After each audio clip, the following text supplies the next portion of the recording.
हर्षवर्धन सपकाळ यांनी देखील पार्थ पवार आणि अजित पवारांवर जोरदार टीका केली। पार्थ पवारांना काहीही केलं जाणार नाही, तुम भी खाओ हम भी खाए असं सरकारचं झालंय अशी टीका त्यांनी केली।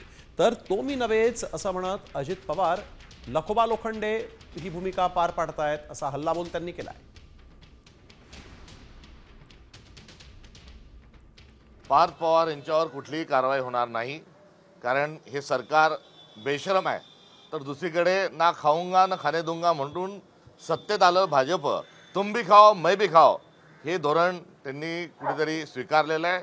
आणि उपमुख्यमंत्री अजितदादा पवार जे आहेत हे तो मी नव्हेच या नाटकातील लखोबा लोखंडेचं पात्र जे आहेत हे अस्खलित स्वरूपामध्ये ते रंगवत आहेत। जे गुंड प्रवृत्तीचे आहेत, जे ड्रग्जमध्ये अडकलेले आहेत, जे वर्ली मटक्यात अडकलेले आहेत, जे कुठे लँड सेलिंगच्या कामाच्या व्यवसायात अडकलेले आहेत, असे सर्व लोकांना भारतीय जनता पक्षाच्या माध्यमातून राजाश्रय दिला जातो।